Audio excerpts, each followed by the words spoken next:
ക്രിസ്തീയ വിശ്വാസത്തിൻ്റെ നെടുന്തൂണാണ് ക്രിസ്തുവിൻ്റെ മരണത്തിൽ നിന്നുള്ള ശാരീരികമായ ഉയർത്തെഴുന്നേൽപ്പ്. അത് സത്യമല്ല എന്ന് തെളിയിക്കുവാൻ ആർക്കെങ്കിലും സാധിച്ചെന്നാൽ ഞാൻ ചിന്തിക്കുന്നത് പിന്നെ ക്രിസ്തു മാർഗത്തിന് നിലനിൽപ്പുണ്ടാകില്ല. ക്രിസ്തു മതം നിന്നെന്ന് വന്നേക്കാം.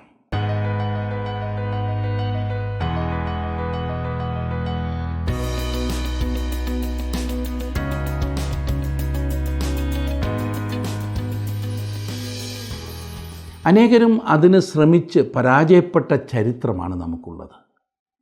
മാത്രമല്ല, ക്രിസ്തുവിൽ വിശ്വസിക്കുന്നവർക്ക് പ്രതീക്ഷയ്ക്ക് വക നൽകുന്നത് ക്രിസ്തുവിൻ്റെ ഉയർത്തെഴുന്നേൽപ്പാണ്. അതാണ് നമ്മുടെ പ്രത്യാശ. എന്നാൽ ഈ സത്യം ഏറെ വ്യക്തതയോടെ പറയുന്നത് വിശുദ്ധ പൗലോസാകുന്നു. നമുക്കൊക്കെ സുപരിചിതമാണല്ലോ കൊരിന്ത്യർക്ക് എഴുതിയ 1-ാം ലേഖനം 15-ാം അധ്യായം. കൊരിന്ത്യർക്ക് എഴുതിയ 1-ാം ലേഖനം 15-ാം അധ്യായം നാം കഴിഞ്ഞ ക്ലാസ്സിൽ പഠിക്കുവാൻ ആരംഭിച്ചിരുന്നു. ഇന്ന് 20 മുതലുള്ള വാക്യങ്ങൾ നമുക്ക് ഒരുമിച്ച് പഠിക്കാം. ആ ഭാഗം എടുത്താട്ട് 1 കൊരിന്ത്യർ 15:20 വാക്യം.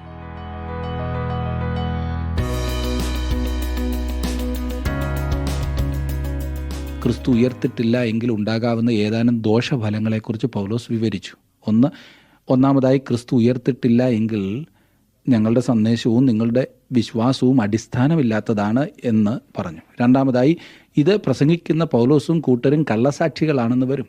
മൂന്നാമത്, വിശ്വാസം ഫലശൂന്യമാകും. ക്രിസ്തുവിൻ്റെ മരണം യാഗമരണമാണ്.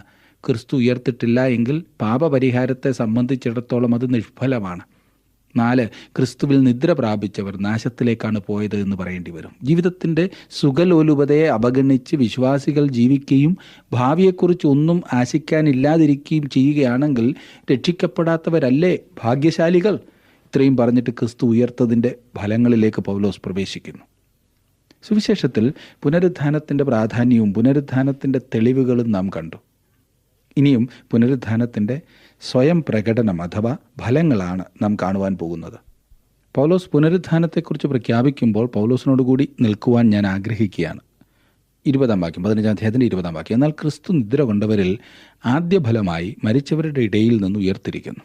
ഇത്രയും നേരം പറഞ്ഞു വന്നതിൽ നിന്നും വ്യത്യസ്തമായി പൗലോസ് എന്തോ പറയുവാൻ പോകുന്നു. ആദ്യ ഫലം ക്രിസ്തു ആകുന്നു. പഴയ നിയമകാലത്ത് യഹൂദന്മാർക്കുണ്ടായിരുന്ന ആദ്യഫല പെരുന്നാളിനെക്കുറിച്ച് നമുക്കറിയാമല്ലോ. അപ്പോൾ അവർ തങ്ങളുടെ വിളവിൻ്റെ ആദ്യഫലം കർത്താവിൻ്റെ സന്നിധിയിൽ കൊണ്ടുവരുമായിരുന്നു. ഇങ്ങനെ കൊണ്ടുവരുമ്പോൾ അവിടെ അർത്ഥമാക്കുന്നത് കൂടുതൽ ഇനിയും ഉണ്ടാകും എന്നത്രേ.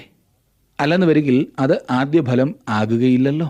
അതിൻ്റെ പൂർത്തീകരണം ക്രിസ്തുവിൻ്റെ പുനരുത്ഥാനത്തിലാണ്. മഹത്വീകരിക്കപ്പെട്ട ഒരു ശരീരത്തോടെ അവൻ മരിച്ചവരിൽ നിന്നും തിരികെ വന്നു. മരണത്തിൽ നിന്നും മഹത്വീകരിക്കപ്പെട്ട ഒരു ശരീരത്തോടെ മടങ്ങി വന്നവൻ അവൻ ഒരുവൻ മാത്രമാണ്. കർത്താവ് തൻ്റെ ശുശ്രൂഷ സമയത്ത് ഉയർപ്പിച്ചവരും അതിനു മുൻപ് ഉയർത്തവരും ജീവനിലേക്ക് മടങ്ങി വന്നതല്ലാതെ അവരുടെ ശരീരത്തിന് തേജസ്കരണം ലഭിച്ചിരുന്നില്ല. അതിനാൽ അവർ പിന്നെയും മരിച്ചു. തേജസ്കരിക്കപ്പെട്ട ശരീരത്തോടുകൂടെ ഉയർത്തതിനാലാണ് ക്രിസ്തു ആദ്യഫലമായിരിക്കുന്നത്. അവൻ ആ നിലയിൽ എന്നേക്കും ഇരിക്കും.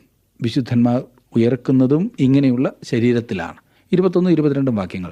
മനുഷ്യൻ മൂലം മരണമുണ്ടാകിയാൽ മരിച്ചവരുടെ പുനരുത്ഥാനവും മനുഷ്യൻ മൂലം ഉണ്ടായി. ആദാമിൽ എല്ലാവരും മരിക്കുന്നത് പോലെ ക്രിസ്തുവിൽ എല്ലാവരും ജീവിപ്പിക്കപ്പെടും. ആദ്യ ഫലപ്പെരുന്നാൾ കഴിഞ്ഞ് 50 ദിവസങ്ങൾക്ക് ശേഷം പെന്തക്കോസ്ത് ആകുന്നു. പുതിയ നിയമത്തിൽ പെന്തക്കോസ്തിൽ അതിൻ്റെ പൂർത്തീകരണം ആകുന്നു നാം കാണുന്നത്.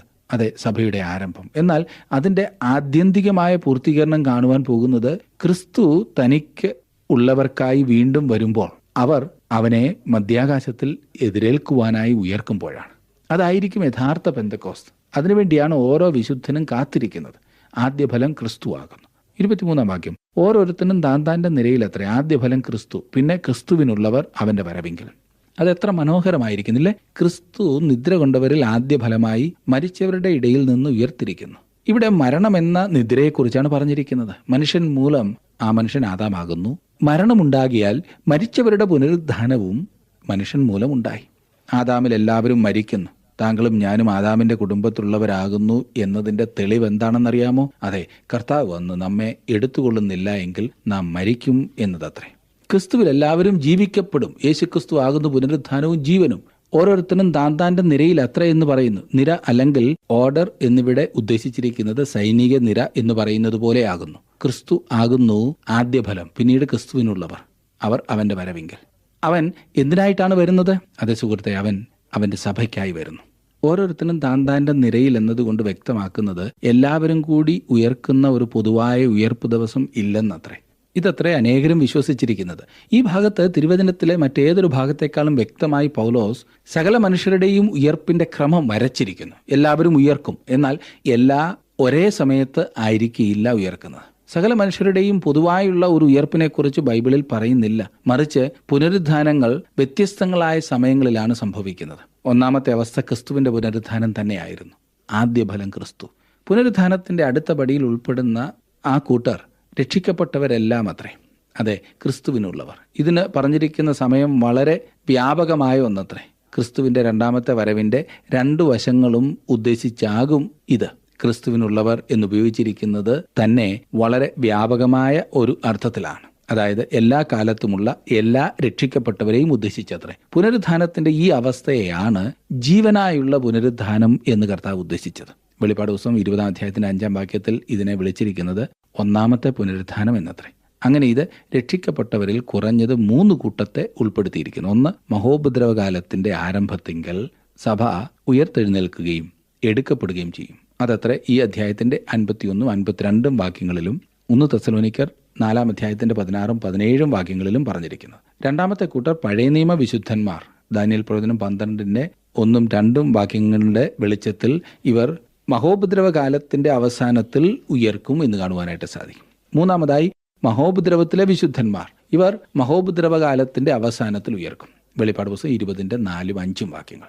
ആ സമയം മുതൽ വിശുദ്ധന്മാർക്കായി വേറൊരു പുനരുത്ഥാനം ആവശ്യമില്ല. കാരണം ദൈവത്തിന്റെ വിശുദ്ധന്മാർക്ക് അതുമുതൽ മരണം സംഭവിക്കുന്നില്ല.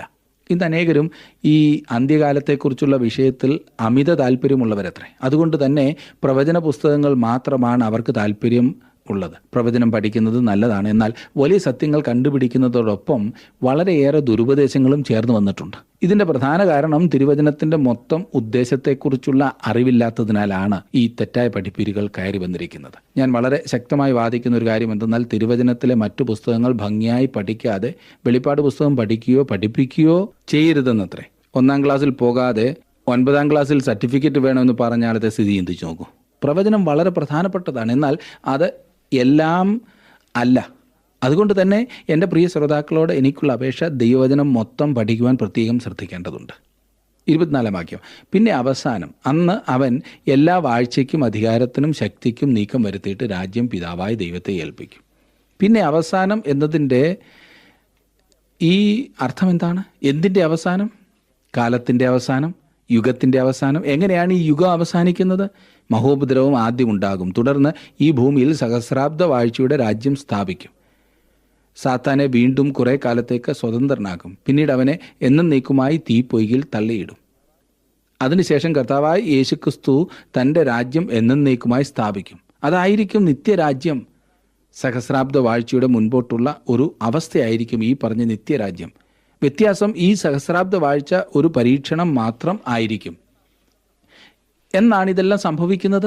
സഹസ്രാബ്ദ വാഴ്ചയുടെ അവസാനത്തിൽ ക്രിസ്തു എല്ലാ ഭരണത്തെയും അധികാരത്തെയും ശക്തിയെയും അടക്കും. 25-ാം വാക്യം. അവൻ സകല ശത്രുക്കളെയും കാൽക്കീഴാക്കുവോളം വാഴേണ്ടതാകുന്നു. അത് സാത്താനാകുന്നു. 26-ാം വാക്യം. ഒടുക്കത്തെ ശത്രുവായി മരണം നീങ്ങിപ്പോവും. അതെ, അവനെ ഒന്നൊഴിച്ചു കിട്ടുന്നതിൽ ഞാൻ വാസ്തവത്തിൽ സന്തുഷ്ടനാണ്. സകലത്തെയും അവൻ്റെ കാൽക്കീഴാക്കിയിരിക്കുന്നു എന്നുണ്ടല്ലോ. ഞാൻ 27-ാം വാക്യമാണ് വായിക്കുന്നത്.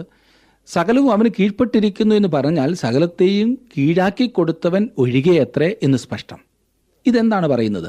ക്രിസ്തു പിതാവായ ദൈവത്തിന് കീഴ്പ്പെട്ടിരിക്കുന്നില്ല എന്നോ?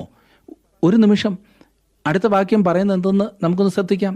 28-ാം വാക്യം. എന്നാൽ അവന് സകലവും കീഴ്പ്പെട്ടു വന്ന ശേഷം ദൈവം സകലത്തിലും സകലവും തനിക്ക് കീഴാക്കി കൊടുത്തവന് കീഴ്പ്പെട്ടിരിക്കും. ഇവിടുത്തെ അർത്ഥം, ഈ ഭൂമിയിൽ ക്രിസ്തു തൻ്റെ സഹസ്രാബ്ദ വാഴ്ച പൂർത്തിയാക്കി തൻ്റെ നിത്യരാജ്യം സ്ഥാപിച്ചതിന് ശേഷം അവൻ ആദിയിൽ അവൻ ആയിരുന്ന അവസ്ഥയിലേക്ക് തിരികെ പോകും. അങ്ങനെ ദൈവം സകലത്തിനും സകലവുമായിരിക്കും. വേറൊരു വിധത്തിൽ പറഞ്ഞാൽ, ദൈവത്തിൻ്റെ പരമാധികാരത്തോട് മത്സരിക്കുന്ന ഒന്നുമില്ലാതെ വരികയും മധ്യസ്ഥൻ മുഖാന്തരം ഒന്നും ചെയ്യാനില്ലാതിരിക്കുകയും ദൈവം സൃഷ്ടികളോട് നേരിട്ട് ഇടപെടുകയും ചെയ്യുന്ന ഒരു ഘട്ടത്തെയാണ് ഇവിടെ ഉദ്ദേശിക്കുന്നത്. ദൈവം ഇടപെടുന്നതിനും ദൈവത്തോട് കൂട്ടായ്മ അനുഭവിക്കുന്നതുമായ നില നിത്യതയോളവും നിർവിഘ്നം തുടർന്നുകൊണ്ടിരിക്കുന്ന കാലയളവായിരിക്കും അത്. പുത്രന് പിതാവിന് വേണ്ടി ഒന്നും നിറവേറ്റുവാനില്ലാത്തതിനാൽ ഭരണപരമായി പറയുമ്പോൾ സ്വമനസ പിതാവിന് കീഴ്പ്പെട്ടിരിക്കും. ഇതുവരെ ഉയർപ്പിനെക്കുറിച്ച് നാം കണ്ട കാര്യങ്ങൾ: 1, സുവിശേഷത്തിൽ ഉയർപ്പിൻ്റെ പ്രാധാന്യത; 2, ഉയർപ്പിൻ്റെ തെളിവുകൾ, ഉയർപ്പിൻ്റെ സ്വയം പ്രകടനങ്ങൾ എന്നിവയത്രേ. ഇനിയും നാം കാണുവാൻ പോകുന്നത് ഉയർപ്പിൻ്റെ കാര്യപരിപാടിയും ശൈലിയും അത്രേ. 29-ാം വാക്യം ഇപ്രകാരം നാം വായിക്കുന്നു: അല്ല, മരിച്ചവർക്ക് വേണ്ടി സ്നാനം ഏൽക്കുന്നവർ എന്തു ചെയ്യും? മരിച്ചവർ കേവലം ഉയർക്കുന്നില്ല എങ്കിൽ അവർക്ക് വേണ്ടി സ്നാനം ഏൽക്കുന്നത് എന്തിന്? അവർ എന്ത് ചെയ്യുമെന്ന് പറഞ്ഞിരിക്കുന്നത് അവർ എന്ത് നേടും എന്ന അർത്ഥത്തിലാണ്. സ്നാനം എന്നതിൻ്റെ മൂലഭാഷയിലെ അർത്ഥം എന്തിനോടെങ്കിലും ആരോടെങ്കിലും താതാത്മ്യപ്പെടുക, ഒന്നാകുക, ഏകീഭവിക്കുക എന്നാണ്. ഇത് നാം കണ്ടു കഴിഞ്ഞതാണ്. ഈ സ്ഥാനത്തെ അർത്ഥം മരിച്ച ഒരു വ്യക്തിയായി ഏകീഭവിക്കുക എന്നത്രേ. പൗലോസ് ചോദിക്കുന്നത്, മരിച്ചവർക്ക് വേണ്ടി സ്നാനമേൽക്കുന്നവർ മരിച്ചവർ കേവലം ഉയർക്കുന്നില്ല എങ്കിൽ എന്തു ചെയ്യും? അങ്ങനെയാണെങ്കിൽ അവർ എന്തിനാണ് മരിച്ചവരെ പോലെ അവരോട് താതാത്മ്യപ്പെട്ടത്? കൊരിന്ത്യയിലെ വിശ്വാസികൾ തങ്ങളുടെ മരിച്ചുപോയ പ്രിയപ്പെട്ടവർക്ക് വേണ്ടി സ്നാനമേറ്റിരുന്നു എന്നിവിടെ അർത്ഥമില്ല കേട്ടോ. അങ്ങനൊരു അർത്ഥം കൊണ്ട് തങ്ങളുടെ ഉപദേശം സ്ഥാപിക്കുവാൻ ശ്രമിക്കുന്നവരുണ്ട് എന്നത് സത്യമാണ്. ഇവിടുത്തെ അർത്ഥം അവർ ക്രിസ്തുവിനോട് സ്നാനപ്പെട്ടു അല്ലെങ്കിൽ ഏകീഭവിച്ചു. അതെ, അവർക്ക് വേണ്ടി മരിക്കുകയും മരിച്ചവരിൽ നിന്നും ഉയർത്തെഴുന്നേൽക്കുകയും ചെയ്ത ക്രിസ്തുവിനോട് അവർ ലോകത്തിന് മരിച്ചവരും ക്രിസ്തുവിന് ജീവിക്കുന്നവരുമാണ്. 30-31 വാക്യങ്ങൾ. ഞങ്ങളും നാഴികതോറും പ്രാണഭയത്തിലാകുന്നത് എന്തിന്? സഹോദരന്മാരെ, നമ്മുടെ കർത്താവായ ക്രിസ്തു യേശുവിങ്കൽ എനിക്ക് നിങ്ങളിലുള്ള പ്രശംസയാണ് ഞാൻ ദിവസേന മരിക്കുന്നു. പൗലോസ് ഇവിടെ പറയുന്ന കാര്യം നിങ്ങൾക്ക് വ്യക്തമാണല്ലോ. ക്രിസ്തു മരിച്ചവരിൽ നിന്നും ഉയർത്തെഴുന്നേറ്റിട്ടില്ല എങ്കിൽ പിന്നെ തങ്ങളുടെ ജീവനെ അപകടത്തിലാക്കുന്ന വിധത്തിൽ ഈ സുവിശേഷവുമായി നടക്കുന്നത് വെറും വിഡ്ഢിത്തരമല്ലേ? എന്നിരുന്നാലും ക്രിസ്തു മരിച്ചവരിൽ നിന്നും ഉയർത്തെഴുന്നേറ്റതിനാൽ വിശ്വാസികൾ അവനോട് താതാത്മ്യപ്പെട്ടിരിക്കുന്നു.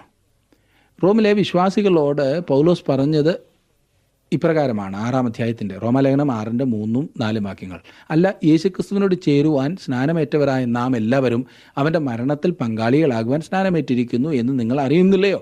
അങ്ങനെ നാം അവൻ്റെ മരണത്തിൽ പങ്കാളികളായി തീർന്ന സ്നാനത്താൽ അവനോടുകൂടെ കുഴിച്ചിടപ്പെട്ടു. ക്രിസ്തു മരിച്ചിട്ട് പിതാവിൻ്റെ മഹിമയാൽ ജീവിച്ചെഴുന്നേറ്റതുപോലെ നാമും ജീവൻ്റെ പുതുക്കത്തിൽ നടക്കേണ്ടതിന് തന്നെ. നാം ഉയർത്തെഴുന്നേറ്റ ജീവിക്കുന്നവനായൊരു ക്രിസ്തുവിനോടാണ് ചേർന്നിരിക്കുന്നത്. അഥവാ ക്രിസ്തു ഉയർത്തെഴുന്നേറ്റിട്ടില്ല എങ്കിലോ എന്ന് പൗലോസ് പറയുന്നു. അതിനുള്ള മറുപടി അവൻ തന്നെ പറയുന്നത്, അങ്ങനെ വരുമ്പോൾ ഞാനീ ചെയ്യുന്ന ത്യാഗങ്ങളൊക്കെ എത്ര വലിയ മഠയത്തരമാണ്. ഞാൻ നിമിഷം തോറും പ്രാണഭയത്തിൽ കഴിയേണ്ട കാര്യമൊന്നുമില്ലല്ലോ. ഭാവി ലോകത്തിലെ അനുഗ്രഹവും പ്രതിഫലവും പ്രതീക്ഷിക്കാൻ ന്യായമില്ലെങ്കിൽ ഇത്രയധികം കഷ്ടത സഹിക്കുന്നത് മഹാ അബദ്ധമായി തീരുമില്ലേ? ഇത് എത്ര വലിയൊരു സത്യമായി ഇന്നും നിലകൊള്ളുന്നു എന്നോർക്കണം. ഇന്ന് അനേകരും ഭാവിയെക്കുറിച്ചുള്ള വ്യക്തമായ കാഴ്ചപ്പാടില്ലാത്തതിനാലാണ് തങ്ങൾക്ക് തോന്നിയതുപോലെ ജീവിക്കുന്നത്. ഇതിനെല്ലാം കണക്ക് കൊടുക്കേണ്ട ഒരു ദിവസമുണ്ട് എന്ന കാര്യം മറന്നുപോകരുത്. താങ്കളുടെ വിലപ്പെട്ട നിർദ്ദേശങ്ങളും അഭിപ്രായങ്ങളും പ്രാർത്ഥനാ വിഷയങ്ങളും ഇന്ന് തന്നെ ഞങ്ങളെ വിളിച്ചറിയിക്കുക. വിളിക്കേണ്ട നമ്പർ 8281384455.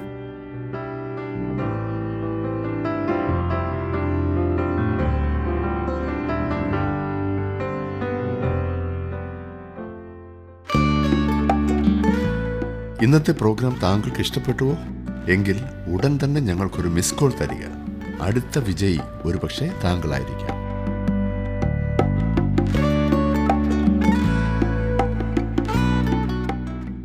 മുപ്പത്തിരണ്ടാം വാക്യം. ഞാൻ എഫെസോസിൽ വെച്ച് മൃഗയുദ്ധം ചെയ്തത് വെറും മാനുഷം എന്ന് വരികിൽ എനിക്ക് എന്ത് പ്രയോജനം? മരിച്ചവർ ഉയർക്കുന്നില്ലെങ്കിൽ നാം തിന്നുക കുടിക്കുക, നാളെ ചാകുമല്ലോ. പൗലോസ് ചോദിക്കുന്നത്, ക്രിസ്തു മരിച്ചവരിൽ നിന്നും ഉയർത്തിട്ടില്ല എങ്കിൽ എന്തുകൊണ്ട് എന്നെ സിംഹങ്ങളുടെ കൂട്ടിൽ ഇടുവാൻ ഞാൻ അനുവദിക്കണം? ഞാൻ അവൻ്റെ മരണത്തോട് താതാത്മ്യപ്പെട്ടിരിക്കുകയാണ്. ഞാൻ സ്നാനപ്പെട്ടിരിക്കുകയാണ്. ഞാനൊരു മരിച്ച മനുഷ്യനെ പോലെ താതാത്മ്യപ്പെട്ടിരിക്കുകയാണ്. കാരണം ഞാൻ ജീവിക്കുന്നവനായ ക്രിസ്തുവിനോടാണ് ഏകീഭവിച്ചിരിക്കുന്നത്. ക്രിസ്തുവിൻ്റെ മരണ പുനരുദ്ധാനങ്ങളോട് ഏകീഭവിക്കുക എന്നാൽ അത് വലിയ സംഗതിയാകുന്നു. അതിനെ അർത്ഥമില്ലാത്ത ചില ആചാരങ്ങളുമായി മാത്രം ലഘൂകരിച്ച് കാണുവാൻ നമുക്കിടവരരുത്. അനേകർക്കും ജലസ്നാനം എന്ന ആചാരത്തിനാണ് പ്രാധാന്യം, അല്ലാതെ ക്രിസ്തുവിൻ്റെ മരണ പുനരുദ്ധാനങ്ങളോട് ഏകീഭവിക്കണമെന്നില്ല. പൗലോസ് പറയുന്നത്, ചേടാ, ക്രിസ്തു ഉയർത്തിട്ടില്ല എങ്കിൽ നമുക്ക് ഈ എപ്പിക്കൂര്യന്മാരുടെ ആദർശത്തിൽ അങ്ങ് ജീവിച്ചാൽ പോരെ എന്ന്. അതായത് തിന്നുക, കുടിക്കുക, തോന്നിയതുപോലെ ജീവിക്കുക, നാളെ ചാകുമല്ലോ, പിന്നെന്നാ എന്ന ചിന്ത. 33 34 വാക്യങ്ങളിലേക്ക് നാം വരുമ്പോൾ അവിടെ വായിക്കുന്നത്, വഞ്ചിക്കപ്പെടരുത്, ദുർഭാഷണത്താൽ സദാചാരം കെട്ടുപോകുന്നു, നീതിക്ക് നിർമ്മതരായി ഉണരുവിൻ, പാപം ചെയ്യാതിരിപ്പിൻ, ചിലർക്ക് ദൈവത്തെക്കുറിച്ച് പരിജ്ഞാനമില്ല, ഞാൻ നിങ്ങൾക്ക് ലജ്ജയ്ക്കായി പറയുന്നു. പുനരുദ്ധാനത്തെ ചോദ്യം ചെയ്തിരുന്നവരാൽ കൊരിന്തിലെ വിശ്വാസികൾ വഞ്ചിക്കപ്പെട്ടു. ദൈവത്തെക്കുറിച്ച് ഒരറിവും ഇല്ലാത്തവരും അതേസമയം വളരെയേറെ സംസാരിച്ചിരുന്നവരുമായ ആളുകളെ കൊരിന്ത്യർ ശ്രദ്ധിച്ചു. പൗലോസ് പറയുന്നത്, അവർക്ക് തെറ്റായിട്ടുള്ള അറിവാണ് ലഭിക്കുന്നതെങ്കിൽ അവർ തെറ്റായിട്ടേ പ്രവർത്തിക്കൂ എന്നത്രേ. സദാചാരം എന്ന വാക്കിന് ഇടപാട് എന്ന് മാത്രമല്ല, നല്ലത് പ്രയോജനകരവുമായ എല്ലാ കാര്യങ്ങളും എന്നർത്ഥമുണ്ട്. പൗലോസ് ഈ ജനത്തോട് പറയുന്നത് പാപം ചെയ്യുന്നത് നിർത്തുക, കാരണം ഒരു പുനരുത്ഥാനം ഉണ്ടെന്നുള്ളത് തീർച്ചയാണ്. 35 വാക്യം നാം വായിക്കുന്നു, പക്ഷേ ഒരുവൻ മരിച്ചവർ എങ്ങനെ ഉയർക്കുന്നു എന്നും ഏതുവിധം ശരീരത്തോടെ വരുന്നു എന്നും ചോദിക്കുന്നു. ഇവിടെ പൗലോസ് 2 ചോദ്യങ്ങൾക്ക് ഉത്തരം നൽകും, എങ്ങനെയെന്നും എന്ത് എന്നും. ശരീരത്തിൻ്റെ പുനരുദ്ധാനവും ആത്മാവിൻ്റെ അമർത്യതയും തമ്മിൽ വേർതിരിച്ചറിയുന്നതിൽ മനുഷ്യർ പരാജയപ്പെട്ടു. പല തത്വശാസ്ത്രജ്ഞന്മാരും ആത്മാവിൻ്റെ അമർത്യതയെ സംബന്ധിച്ച് വാദിച്ചിട്ടുണ്ട്. എന്നാൽ പൗലോസ് ഇവിടെ ശരീരത്തിൻ്റെ പുനരുദ്ധാനത്തെക്കുറിച്ച് അത്ര സംസാരിക്കുന്നു. സദൂക്യർ ഏതൊരു വിധത്തിലുള്ള പുനരുദ്ധാനത്തെയും അംഗീകരിച്ചില്ല. മരണത്തിനപ്പുറമുള്ള ഒരു ജീവിതവും അവർക്ക് അംഗീകാരമായിരുന്നില്ല. ക്രിസ്തു തന്നെ അവർക്ക് മറുപടി കൊടുക്കുന്നത് മത്തായിയുടെ സുവിശേഷം 22 അധ്യായത്തിന് 31 32 വാക്യങ്ങളിൽ, മരിച്ചവരുടെ പുനരുദ്ധാനത്തെക്കുറിച്ച് ദൈവം അരുളി ചെയ്തിരിക്കുന്നത് നിങ്ങൾ വായിച്ചിട്ടില്ലയോ? ഞാൻ അബ്രഹാമിൻ്റെ ദൈവവും ഇസഹാക്കിൻ്റെ ദൈവവും യാക്കോബിൻ്റെ ദൈവവും ആകുന്നു എന്ന് അവൻ അരുളി ചെയ്യുന്നു. എന്നാൽ അവൻ മരിച്ചവരുടെ ദൈവമല്ല, ജീവനുള്ളവരുടെ ദൈവമത്രേ. ശരീരത്തിൻ്റെ പുനരുദ്ധാനത്തെ തള്ളിക്കളഞ്ഞവരോട് ക്രിസ്തുവിൻ്റെ ഉയർത്തെഴുന്നേൽക്കപ്പെട്ട ശരീരത്തെക്കുറിച്ച് പറഞ്ഞ് പൗലോസ് മറുപടി നൽകുന്നു. ഇപ്പോൾ ഇനിയുമുള്ള ചോദ്യം, മരിച്ച ഒരു ശരീരം എങ്ങനെയാണ് ഉയർത്തെഴുന്നേറ്റ ശേഷവും പഴയത് തന്നെ ആയിരിക്കുന്നത്? ന്യായമായ ചോദ്യം അല്ലേ? പൗലോസ് പറയുന്നത്, പ്രകൃതിയിൽ നിന്നും നാം പഠിക്കുന്നത് ശരീരങ്ങൾ ഒരുപോലെ അല്ല എന്നത്രേ. അവ ഒന്നു തന്നെയാണ്, എന്നാൽ ഒരുപോലെയല്ല. 36 വാക്യം, മൂഢ, നീ വിതയ്ക്കുന്നത് ചത്തില്ല എങ്കിൽ ജീവിക്കത്തില്ല. എങ്ങനെയെന്നുള്ള ആദ്യത്തെ ചോദ്യത്തിനുള്ള മറുപടി പൗലോസ് പറയുന്നത്, കാണുവാൻ മാത്രം നിനക്ക് ബോധമുണ്ടെങ്കിൽ കുഴിച്ചിട്ട ഒരു വിത്തിൽ മണ്ണിനോട് ചേരുന്ന പ്രവണതയും അതുപോലെ തന്നെ ആ അനുസ്യൂതത്വവും ഉണ്ടായിരിക്കും. കുഴിച്ചിട്ട ഒരു വിത്ത് അതിനെപ്പോലെ തന്നെയുള്ള മറ്റു വിത്തുകൾ ഉൽപ്പാദിപ്പിക്കും. എന്നാൽ കുഴിച്ചിട്ട വിത്ത് സ്വയം ചാകുകയും ഇല്ലാതാക്കുകയും ചെയ്തു. അങ്ങനെ ഈ വിത്ത് ഉൽപ്പാദിപ്പിച്ച വിത്ത് ചത്ത അതേ വിത്തല്ല, അത് മറ്റേതിനെപ്പോലുള്ള വിത്താണ്. എന്നാൽ അതേ വിത്തല്ല. കുഴിച്ചിട്ട വിത്തിൽ നശിക്കുന്നൊരു ഭാഗം ഉള്ളതുപോലെ തന്നെ തുടർന്ന് ജീവൻ നൽകുന്ന ഭാഗവുമുണ്ട്. അതൊരു നിഗൂഢതയാണ്, എന്നാൽ അസാധ്യമല്ല. എന്താണ് മരണം? മരണം എന്നാൽ വേർപെടൽ ആകുന്നു. ആത്മാവിൻ്റെയോ വ്യക്തിത്വത്തിൻ്റെയോ അവസാനമല്ല. ഈ പറഞ്ഞ കാര്യങ്ങൾ ചാകുന്നില്ല. താങ്കളൊരു ദൈവപൈതലാകുന്നു എങ്കിൽ താങ്കളിലെ യഥാർത്ഥ നിങ്ങൾ കർത്താവിനോടുകൂടെ ആയിരിക്കാൻ പോകുന്നു. ശരീരമാണ് മണ്ണോട് ചേർന്ന് പോകുന്നത്. മരണം എന്നാൽ വ്യക്തിയിൽ നിന്നും ശരീരം വേർപെടുന്നതാണ്. നശിക്കുന്നു, ചീഞ്ഞു പോകുന്നു, ഇല്ലാതാകുന്നു. മണ്ണോട് മണ്ണ് എന്നും ചാരത്തോട് ചാരം എന്നുമൊക്കെ ഉള്ളത് ശരീരത്തെ മാത്രം ബാധിക്കുന്ന കാര്യമാണ്. പൗലോസ് ഇനിയും 2ാമത്തെ ചോദ്യത്തിന് മറുപടി നൽകുവാൻ പോകുകയാണ്. എന്ത് ശരീരമാണ് ഉയർക്കുന്നത്? 37 വാക്യം, നീ വിതയ്ക്കുന്നതോ ഉണ്ടാകുവാനുള്ള ശരീരമല്ല, കോതമ്പിൻ്റെയോ മറ്റു വല്ലതിൻ്റെയോ വെറും മണി അത്രേ വിതയ്ക്കുന്നത്. ധാന്യം വിതയ്ക്കുന്നതാണ് ഇവിടുത്തെ ഉദാഹരണം. ആദ്യ ഫലം ക്രിസ്തു ആകുന്നു, പിന്നീട് നാം ആ നിരയിൽ വരുന്നതായിരിക്കും. ക്രിസ്തു വിശ്വാസികളെ ഈ ഭൂമിയിൽ നിന്നും ചേർത്തുകൊള്ളുന്നതായ ആ അവസ്ഥയ്ക്കായി നാം കാത്തിരിക്കുന്നു. ഉൽപ്രാപണത്തിൻ്റെ സമയത്തിന് മുൻപ് നാം മരിച്ചുപോയാൽ നാം ഉയർക്കുന്നതായിരിക്കും. ഉൽപ്രാപണത്തിൻ്റെ സമയത്ത് നാം ജീവിച്ചിരിക്കുന്നുണ്ടെങ്കിൽ നാം എടുക്കപ്പെടുകയും രൂപാന്തരപ്പെടുകയും ചെയ്യും. വിത്ത് സ്വയം അതിനൊരു പുതിയ ശരീരം കൊടുക്കുന്നതല്ല. വിതയ്ക്കുന്നവനും ആ കാര്യത്തിൽ ഒന്നും ചെയ്യുവാൻ കഴിയുകയില്ല. എന്നാൽ ദൈവം ആ ശരീരം നൽകുന്നു. 38 വാക്യത്തിൽ, ദൈവമോ തൻ്റെ ഇഷ്ടം പോലെ അതിനൊരു ശരീരവും ഓരോ വിത്തിന് അതിൻ്റെ ശരീരവും കൊടുക്കുന്നു. തുടർന്ന് പൗലോസ് വേറൊരു ഭാഗത്തേക്ക് നീങ്ങുന്നു. ഇവയെല്ലാം ജീവൻ്റെ മർമ്മമാകുന്നു. വാസ്തവത്തിൽ ജീവൻ്റെ മർമ്മം മരണത്തിൻ്റെ മർമ്മത്തേക്കാൾ ഉന്നതമാണ്. താങ്കൾ ഗോതമ്പ് വിതയ്ക്കുമ്പോൾ ഗോതമ്പ് മാത്രമേ മുളച്ചു വരൂ. യവമോ ചോളമോ നെല്ലോ അതിൽ നിന്നും ഉണ്ടാകുകയില്ല. താങ്കൾ വിതച്ചതുപോലെ തന്നെ ഉള്ളതാണ് മുളച്ചു വരുന്നത്. അത് വളരെയേറെ സാമ്യമുള്ളതാണ്, എന്നാൽ വിതച്ചത് തന്നെയല്ല. ഇത്രയും സമയം സസ്യശാസ്ത്രമായിരുന്നു സംസാരിച്ച്, ഇനിയും ജന്തുശാസ്ത്രത്തിലേക്ക് പ്രവേശിക്കുന്നു. 39-ാം വാക്യം. സകല മാംസവും ഒരുപോലെയുള്ള മാംസമല്ല. മനുഷ്യരുടെ മാംസം വേറെ, കന്നുകാലികളുടെ മാംസം വേറെ, പക്ഷികളുടെ മാംസം വേറെ, മത്സ്യങ്ങളുടെ മാംസവും വേറെ. ഒരു മൃതശരീരവും ഉയർത്തെഴുന്നേറ്റ ശരീരവും തമ്മിലുള്ള വ്യത്യാസം മനുഷ്യ ശരീരവും മൃഗങ്ങളുടെ ശരീരവും മത്സ്യങ്ങളും പക്ഷികളും തമ്മിലുള്ള വ്യത്യാസത്തേക്കാൾ വലുതാണ്. പൗലോസ് പറയുന്നത് എല്ലാ മാംസങ്ങളും ഒരുപോലെ അല്ല എന്നത്രേ. 40-ഉം 41-ഉം വാക്യങ്ങളിൽ സ്വർഗീയ ശരീരങ്ങളും ഭൗമ ശരീരങ്ങളുമുണ്ട്. സ്വർഗീയ ശരീരങ്ങളുടെ തേജസ് വേറെ, ഭൗമ ശരീരങ്ങളുടെ തേജസ് വേറെ. സൂര്യൻ്റെ തേജസ് വേറെ, ചന്ദ്രൻ്റെ തേജസ് വേറെ, നക്ഷത്രങ്ങളുടെ തേജസ് വേറെ. നക്ഷത്രവും തമ്മിൽ തേജസ് കൊണ്ട് ഭേദമുണ്ടല്ലോ. ഇവിടുത്തെ മുഖ്യ ആശയം തേജസ് എന്നതാണ്. ഇത്രയും നേരം സംസാരിച്ചതിൽ നിന്നും വ്യത്യസ്തമായി പൗലോസ് ഇപ്പോൾ ആകാശഗോളങ്ങളുടെ കാര്യം പറയുന്നു. സൗരയുധത്തിലെ ഗോളങ്ങളെല്ലാം ഒരുപോലെ അല്ല എന്ന് പൗലോസ് പറയുന്നു. സൂര്യനും ചന്ദ്രനും ഒരേ വസ്തു കൊണ്ടല്ല, നക്ഷത്രങ്ങളും വ്യത്യസ്തമാണ്. നക്ഷത്രങ്ങൾ തന്നെ അന്യോന്യം വ്യത്യാസമുണ്ട്. ദൈവത്തിൻ്റെ തേജസ് എന്നിവിടെ പറഞ്ഞിരിക്കുന്നത് ദൈവത്തിൻ്റെ സ്വഭാവം, പ്രവർത്തനങ്ങൾ, ഇവയുടെ വെളിപ്പാടിനെ ഉദ്ദേശിച്ചാണ്. ഈ ദൃഷ്ടാന്തം പറയുന്നത് വിശുദ്ധന്മാരുടെ പുനരുത്ഥാന ശരീരത്തിൻ്റെ മഹത്വത്തിന് വ്യത്യാസമുണ്ടെന്ന് കാണിക്കാനല്ല. വിവിധ തേജസ്സോടു കൂടിയ വാനഗോളങ്ങളെ സൃഷ്ടിച്ച ദൈവത്തിന് വിശുദ്ധന്മാരുടെ പുനരുത്ഥാന ശരീരത്തിന് അതിൻ്റേതായ ഒരു തേജസ് കൊടുക്കുവാൻ കഴിയും എന്ന് തെളിയിക്കാനാണ്. 42-ാം വാക്യം. മരിച്ചവരുടെ പുനരുത്ഥാനവും ഔവണ്ണം തന്നെ ദ്രവത്വത്തിൽ വിതയ്ക്കപ്പെടുന്നു, അദ്രവത്വത്തിൽ ഉയർക്കുന്നു. ആദാമിന് നൽകിയ ശരീരം എപ്പോഴും മരിക്കുവാൻ സാധ്യതയുള്ളതായിരുന്നു. പാപം ചെയ്തില്ലായിരുന്നു എങ്കിൽ അവൻ മരിക്കുമായിരുന്നില്ല എന്നതൊരു കാര്യം. എന്നാൽ അവൻ്റെ ശരീരം മരിക്കുവാൻ സാധ്യതയുള്ളതായിരുന്നു. എന്നാൽ പുനരുത്ഥാനത്തിൽ നമുക്ക് ലഭിക്കുന്ന ശരീരം ദ്രവത്വം ഉള്ളതല്ല. 43-ാം വാക്യം. അപമാനത്തിൽ വിതയ്ക്കപ്പെടുന്നു, തേജസ്സിൽ ഉയർക്കുന്നു. ബലഹീനതയിൽ വിതയ്ക്കപ്പെടുന്നു, ശക്തിയിൽ ഉയർക്കുന്നു.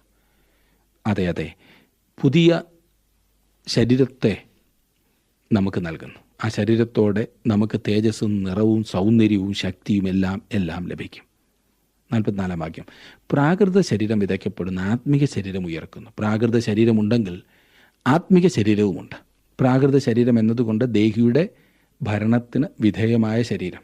ഇപ്പോഴത്തെ ശരീരം ശാരീരിക ജീവൻ്റെ ഭരണത്തിന് അധീനമാണ്. പ്രകൃതിയുടെ നിയമങ്ങൾക്ക് അനുസരണമായി പോകുന്നത് എന്ന് സാരം.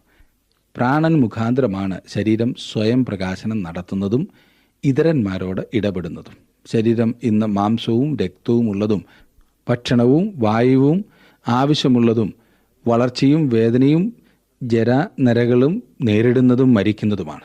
ആത്മീയ ശരീരം എന്നതിനാൽ ആത്മാവ് കൊണ്ട് നിർമ്മിച്ച ശരീരമെന്നല്ല, ആത്മാവിൻ്റെ ഭരണത്തിന് വിധേയവും ആത്മാവിൻ്റെ പ്രകാശനത്തിന് ഉപയുക്തവുമായ ശരീരം. ക്രിസ്തുവിൻ്റെ ശരീരത്തിന് തുല്യം പുനരുത്ഥാന ശരീരം സ്വർഗീയ ചുറ്റുപാടുകൾക്ക് അനുയോജ്യമായിരിക്കും.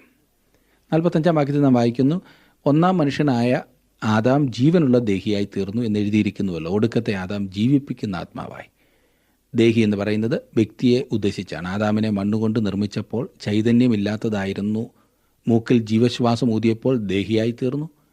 ഒടുക്കത്തെ ആദാം, ശ്രദ്ധിക്കണം, രണ്ടാമത്തെ ആദാം എന്നൊരു പ്രയോഗം ശരിയല്ല. ഒടുക്കത്തെ ആദാം എന്നാണ് ഇവിടെ പറയുന്നത്. അതത്ര ക്രിസ്തു. മൂന്നാമതൊരു ആദാം ഇല്ല. വീഴ്ചയിലകപ്പെട്ട വർഗത്തിൻ്റെ ശിരസാണ് ആദാം. ഇങ്ങനെ രണ്ട് ശിരസേ ഉള്ളൂ. അങ്ങനെ ആദ്യത്തെ ആദാമെന്നും ഒടുക്കത്തെ ആദാമെന്നും പേര് വന്നു. ആദ്യത്തെ ആദാമിൽ നിന്നും പ്രാകൃത ജീവൻ ലഭിക്കുന്നു. ഒടുക്കത്തെ ആദാം ആത്മിക ജീവൻ തരുന്നു. ദേഹിക്ക് ചേർന്ന ശരീരം ആദാമിൽ നിന്ന് ലഭിക്കുന്നത് പോലെ ആത്മാവിന് ചേരുന്ന ശരീരം ക്രിസ്തുവിൽ നിന്ന് ലഭിക്കുന്നു. 46 മുതലുള്ള വാക്യങ്ങളിലേക്ക് വരുമ്പോൾ നാം കാണുന്നത്, എന്നാൽ ആത്മികമല്ല പ്രാകൃതമത്രേ ഒന്നാമത്തേത്, ആത്മികം പിന്നത്തേതിൽ വരുന്നു. ഒന്നാം മനുഷ്യൻ ഭൂമിയിൽ നിന്ന് മണ്ണുകൊണ്ടുള്ളവൻ, രണ്ടാം മനുഷ്യൻ സ്വർഗത്തിൽ നിന്നുള്ളവൻ. ഇവിടെ ഒന്നാം മനുഷ്യൻ ഭൂമിയിൽ നിന്നുള്ളവൻ എന്ന് പറയുന്നു. അവൻ ഭൗമികനാണ്, കളിമണ്ണാകുന്നു എന്ന് ഇവിടെ നാം കാണുന്നു. വെറും ചവറാണെന്ന് പറഞ്ഞാൽ ഞാൻ ആരെയും വ്യക്തിപരമായി ധിക്കരിക്കുകയല്ലല്ലോ. 48 മുതലുള്ള വാക്യങ്ങളിൽ നാം കാണുന്നത്, മണ്ണുകൊണ്ടുള്ളവനെ പോലെ മണ്ണുകൊണ്ടുള്ളവരും സ്വർഗീയനെ പോലെ സ്വർഗീയന്മാരുമാകുന്നു. നാം മണ്ണുകൊണ്ടുള്ളവൻ്റെ പ്രതിമ ധരിച്ചതുപോലെ സ്വർഗീയൻ്റെ പ്രതിമയും ധരിക്കും. സഹോദരന്മാരെ, മാംസരക്തങ്ങൾക്ക് ദൈവരാജ്യത്തെ അവകാശമാക്കുവാൻ കഴിയുകയില്ല. ദ്രവത്വം അദ്രവത്വത്തെ അവകാശമാക്കുകയില്ല എന്ന് ഞാൻ പറയുന്നു. നാം എല്ലാം മൺമയരാണ്. നാം ആദാമിൽ നിന്നുള്ളവരാണ്. അതാണ് നമ്മുടെ അവസ്ഥ. എന്നാൽ നാം ക്രിസ്തുവിലും കൂടിയാണ്. നാം അവനോട് ചേർന്നിരിക്കുന്നു. അതുകൊണ്ട് നമുക്കൊരു പ്രത്യാശയുണ്ട്. അതായത് എന്നെന്നും ക്രിസ്തുവിനോടുകൂടെ ആയിരിക്കുന്ന ഒരു നിത്യമായ ശരീരം. ഇന്ന് നാം മൺമയമായ രൂപത്തിലാണ്. എന്നാൽ വിൺമയനായവൻ്റെ രൂപത്തോട് അനുരൂപരാകുന്ന ദിവസത്തിനായി നാം നോക്കി പാർക്കുന്നു. മാംസരക്തങ്ങൾക്ക് ദൈവരാജ്യം അവകാശമാക്കുവാൻ സാധിക്കില്ല. നമ്മുടെ ഈ പഴഞ്ചൻ ശരീരങ്ങൾ സ്വർഗത്തിലേക്ക് പോകില്ല. വാസ്തവത്തിൽ ഞാൻ അതിൽ സന്തുഷ്ടനാണ്. ഈ ശരീരത്തെ ഇത് നന്നാക്കുവാൻ കഴിയുന്ന ഒരു വർക്ക്ഷോപ്പിൽ അയച്ച് ശരിയാക്കി എടുക്കുവാൻ ദൈവം ആഗ്രഹിക്കുന്നില്ല. അതേ സുഹൃത്തെ, ദ്രവത്വമുള്ളതിനൊരിക്കലും അദ്രവത്വമായതിനെ അവകാശമാക്കുവാൻ സാധിക്കില്ല. എത്ര വലിയൊരു പദവിയിലേക്കാണ് ദൈവം നമ്മെ വിളിച്ചിരിക്കുന്നത് എന്ന് നാം ഓർക്കണം. മരണത്തിന് ശേഷം ഒന്നുമില്ല എന്ന് എപ്പിക്കൂര്യന്മാർ പഠിപ്പിച്ചു. പൗലോസ് പറഞ്ഞത് കർത്താവായ യേശുക്രിസ്തു മരിച്ചവരിൽ നിന്നും ഉയർത്തെഴുന്നേറ്റു, നമ്മുടെ ശരീരങ്ങളും അതുപോലെ ഉയർക്കുമെന്നത്രേ. അതെ, നാം ഈ ഭൂമിയിലെ അല്പകാലം കൊണ്ട് അവസാനിക്കുവാനുള്ളവരല്ല. നമ്മുടെ നിത്യതയെക്കുറിച്ച് നാം കരുതലുള്ളവരായിരിക്കണം. നിത്യതയെക്കുറിച്ച് കരുതലുള്ളവരായി നാം ഓരോരുത്തരും എപ്പോഴും ഇരിക്കണം. നമ്മുടെ ജീവിതം അങ്ങനെ വരുമ്പോൾ അർത്ഥപൂർണമാകും. നമ്മുടെ ജീവിതത്തെ അർത്ഥപൂർണമാക്കുന്നത് ആ പ്രത്യാശയാകും. നാം ഇന്ന് ശ്രദ്ധിച്ചതായ കൊരിന്ത്യർക്കെഴുതിയ 1-ാം ലേഖനം 15-ാം അധ്യായം നിങ്ങളെ തീർച്ചയായും കൂടുതൽ ഉറപ്പിലേക്ക് നയിച്ചു എന്ന് ഞാൻ വിശ്വസിക്കട്ടെ. ഈ പഠനം ശ്രദ്ധിക്കുവാൻ നിങ്ങൾ കാണിച്ച താല്പര്യത്തിന് നന്ദി. ദൈവം നിങ്ങളെ സമൃദ്ധിയായിട്ട് അനുഗ്രഹിക്കട്ടെ. നമുക്ക് വീണ്ടും കാണാം.